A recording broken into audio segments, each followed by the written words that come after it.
Hi pen fans, this is your personal pen maker, Brian at the Edison Pen Company, edisonpen.com. Hey, I can't tell you how happy I am to be introducing a new pen model to the Signature line, but additionally a new nib to the Signature line. We now have access to some awesome number 8 steel nibs, and it was only appropriate for me to design a whole new pen around this new number 8 nib.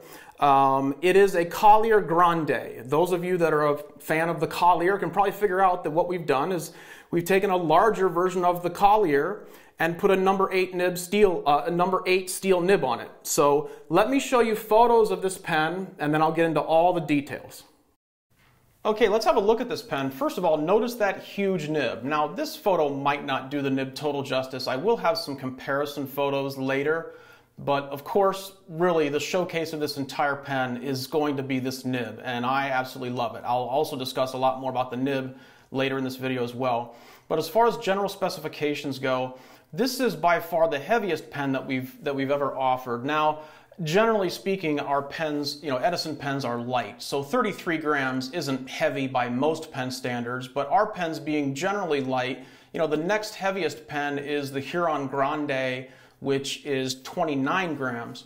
The length is 6.2 inches, 6.19 inches, so it's big enough to be unwieldy in my opinion. It'll certainly still fit into any pen case or any presentation box.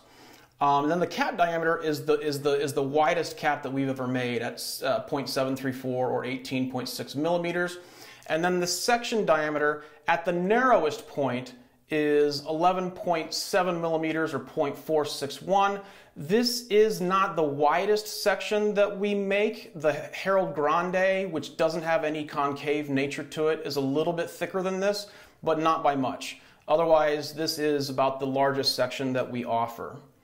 So let's see how this looks in my hand. Okay, so this is the pen.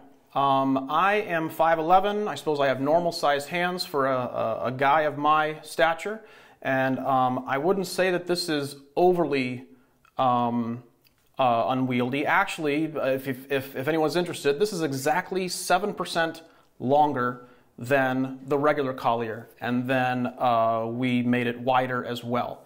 So let's have a look at the nib, see if I can get this to focus nicely. It really is a large nib, and I'll give you a better comparison next to a number 6 nib in a little bit. But it fits my hand nicely. It is not designed to post. If it did, it would probably be a very, very large pen, but I like the shape of the Collier, I think is fantastic, and I don't want to alter that to make this pen post. I'm not sure that a lot of people would want this pen to post anyways. But overall, this is, seeing the pen live, how it looks in my hand. It's certainly not incredibly oversized, but it is a big pen. This is the Collier Grande next to the regular Collier that many are very familiar with. As mentioned, basically what this is lengthwise it is scaled up by 7%. And then of course we took the dimensions and also made it wider in all areas and completely redesigned the section. Well, of course it's a complete redesign, but essentially it is a scaled up Collier, for lack of a better term. Here, let's have a look at the nib. Now, I'll give a better comparison, but this is an uncapped photo. And here, let's take a look at both of the nibs next to each other. And holy smokes, is that gorgeous. I absolutely love these number 8 nibs. I mean, really, from an aesthetic standpoint, I really feel that something that makes fountain pens amazingly cool and unique is the shape of the nib. It's just a very unique shape and design, and when they get bigger, I think they look pretty darn cool. And now here's a quick video just showing the two pens in my hand.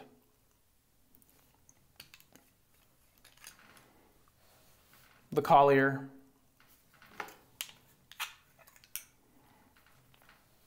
and the Collier Grande. All right, so now let's cover just a few technical details about these nibs. The feeds are ebonite. The housings are also ebonite. The tip sizes available are fine, medium, and broad, and of course they come in gold-plated or just regular polished steel. And then some people may wonder, this is probably worth mentioning, what makes a number 8 nib a number 8 nib versus number 6 versus number 5? There are various sizes of nibs. Most common in the fountain pen industry is a number 5, a number 6, and a number 8. Well, where does that come from? That comes from the diameter of the feed. So in a number 5 size nib, the feed is 5 millimeters wide at the base. Number 6 nib, 6 millimeters, and number 8 nib, 8 millimeters. So now let's have a discussion about the origin of these nibs. These nibs are coming from the same company that manufactures Magna Carta pens. And as far as the nibs that I've used throughout my entire pen career, it's always been JoWo, and that has not been any accident. You know, it's not for lack of trying other nibs.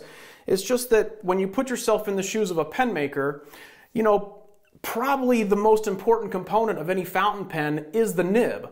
I've always used the analogy of a great pen with a bad nib is like a Ferrari with a flat tire. And I really think that is a very apropos analysis to fountain pens. I mean, you could have the most beautiful $1,000 pen and it could be more disappointing than a Lamy Safari that has a well-tuned, well-performing nib.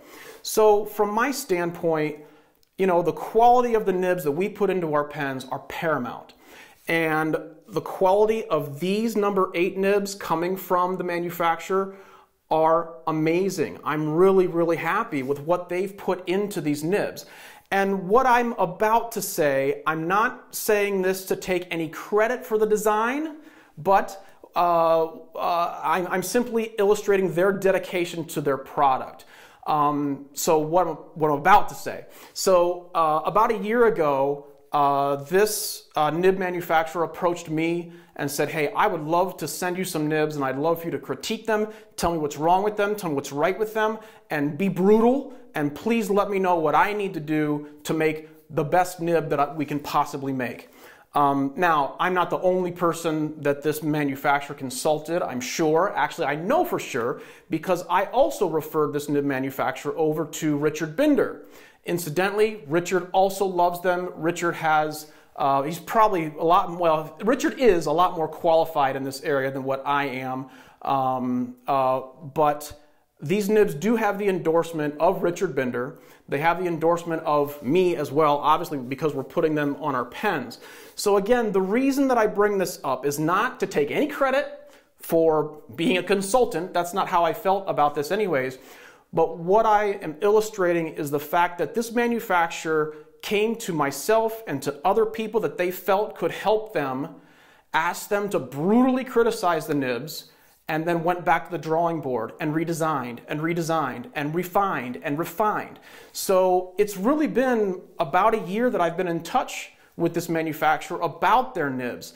And their approach to this has just been stunning, that they're very fast with responses and very fast with refinements, to the point of where I feel very, very confident in what they're doing with these nibs, and the quality is just outstanding. I can't tell you how happy I am to finally have a number 8 nib that I feel that I can stand behind and that I can design around and have the same confidence in this nib as I have all other nibs that we've offered in the past. So big thumbs up and thank you to the people at Magna Carta.